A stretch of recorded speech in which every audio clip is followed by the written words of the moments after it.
Hey everyone, Reid Henrichs with Valor. I'm out here with Coy Harry, and we're going to talk about layering your concealed carry system. Let's go ahead and get started.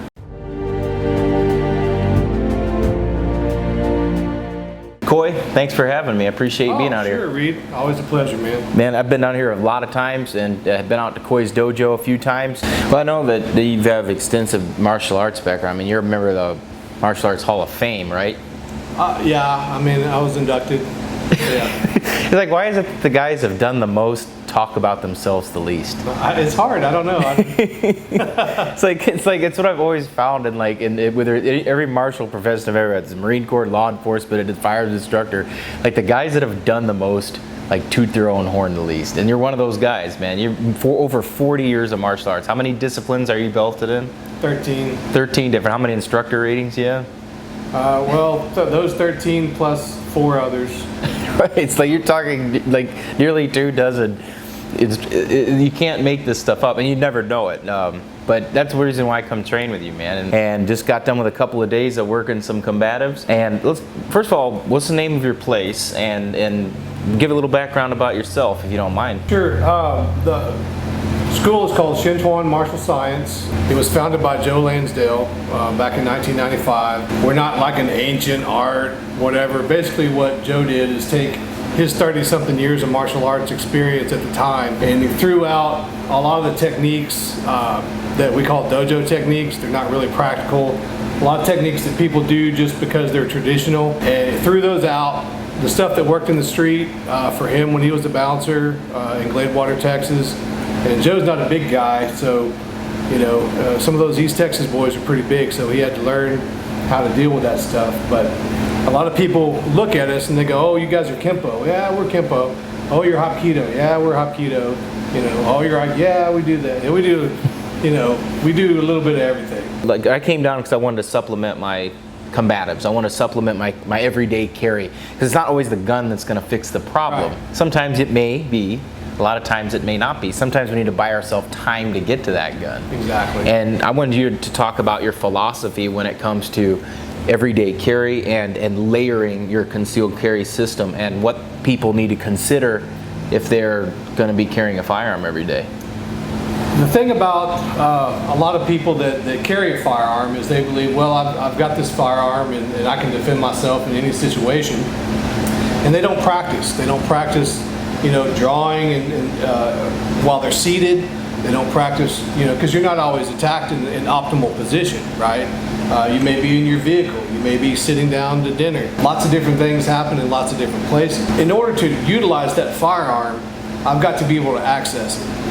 And to be able to access it, I need time. A lot of people think, well, with the Tueler drill, we talked about this before, I need 21 feet. Well, that wasn't his original intent.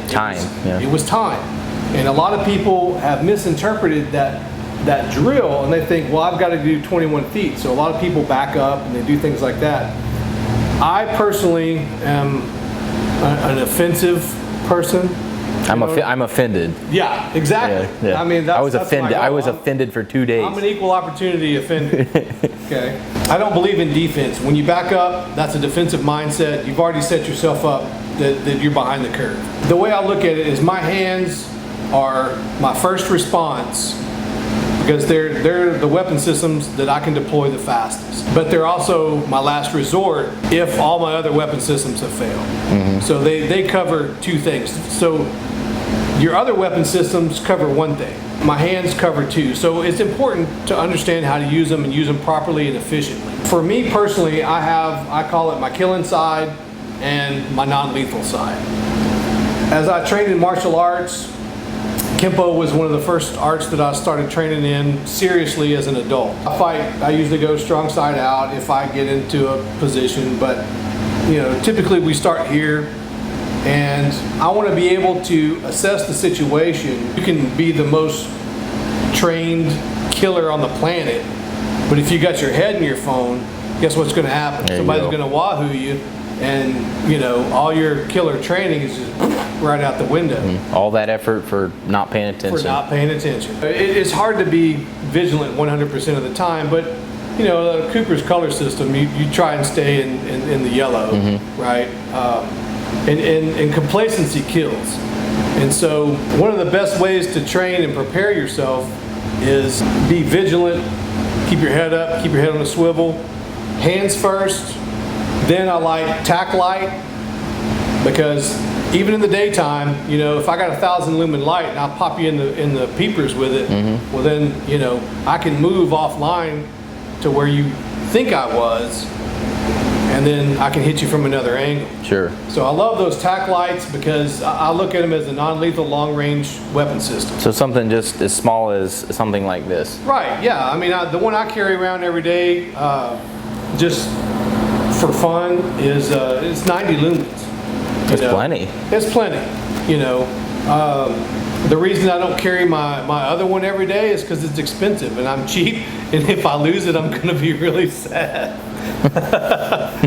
So from there, if things get dicey, the next fastest weapon system that I can pull, and really it's about the same, light and knife. As far as deployability and speed, they're about the same. But I like your concept that, okay, I don't always need to go to the pistol. I don't always need to draw it because I can handle that threat within that certain amount of time. Everybody that attacks you doesn't need to be shot. That's true. You know, it's like, so that's one of the big things I learned is, okay, just because someone throws a punch at you, it doesn't mean like you get offline and draw your pistol and shoot them. Yeah. You know, and that's one of the things that you talk about is, look, in that time, we have a lot of options. You know, we can poke them in the eyeball. We can do a strike on the neck. We can go to a blunt object that's non-lethal, but it can still cause them to rethink their, right. They don't want to keep attacking, right? Yeah, I mean the deal is when you train as much, you really make it a lifestyle like I have. It's a lifestyle. You know, both tactical shooting now and martial arts. You start to be able to analyze situations, and the way I look at it, typically for beginners, whatever is coming at them is what they focus on. So you throw a punch, I focus on the fist because I feel like that's what can do the damage. But as you start to really understand and start to analyze what's going on, that's not what's dangerous. What's driving it is what's dangerous. I may take a shot, but if it's a glancing blow, I can take it, you know. But then I got to shut down what's driving that. What's the biggest misconceptions that you've had to overcome? Typically, in the last 20 years, when people think of martial arts, they think Taekwondo, Judo, kickboxing, Brazilian Jiu-Jitsu, and those are all sports with a martial base. I'm not saying they're not martial arts, they are, and there's something to learn from them. They're great. I mean, there's no bad martial art, there's only bad martial art teachers. What I've seen is people are losing track of what true combative battlefield martial arts are because they're so inundated with the sport versions. And now you're starting to get, I don't want to say bad martial arts teachers because it's not their fault, it's how they were trained. But, you know, if I put gloves on and you and I go duke it out, well, that's good and fine. But am I going to wear those gloves every day on the street? And what am I training myself to do? I'm training myself to hit you with a right hook or an uppercut under the chin. Well, when I was a kid on the playground, I hit people with right hooks. I hit people with uppercuts under the chin. And every time I did, it hurt. And my hand swelled up and I couldn't close my hand. If I need to access my higher lethality weapon system, if I just broke my hand on your jaw, now I can't make my pistol work. I got to go to, you know, offhand draw, and now I'm just less effective. I'm less effective. Yeah. You know, there's something to be learned from the sports. In tactical shooting, you know, and if you're shooting for combat or you're shooting for a competition, you know, I prefer to train to shoot for combat. It ain't flashy. It's fundamentals. It's fundamentals on demand. It's not shooting fast necessarily. It's shooting accurately under stress. One thing that I really enjoyed about the class was the practicality of the techniques. Like, it's got to be stuff that works here in the dojo, but also has to be stuff that works out on the street. Right. You know, in the dojo we can stage certain situations, and that's how you learn, by getting the reps. Yes. But it has to work unscripted out on the street. And it's got to work against somebody that's actively trying to keep you from doing it. Who may or may not have any skill. They may or may not attack you the way that you want them to. Exactly. So it has to be and what I liked about the system was how flexible that it was. Yeah. Like, it doesn't matter what happens. You've got to have that Well, spontaneity. I try to teach through concepts and principles. If I can get you to understand a concept and principle, you can make infinite number of techniques out of it. Whereas if I just give you certain techniques and I say, you know, like an if-then statement, if this happens, then do this. Well, what if this doesn't happen? What do you do? Right. But if I give you a concept and principle, you go, oh, okay, well, I can just modify this and do that.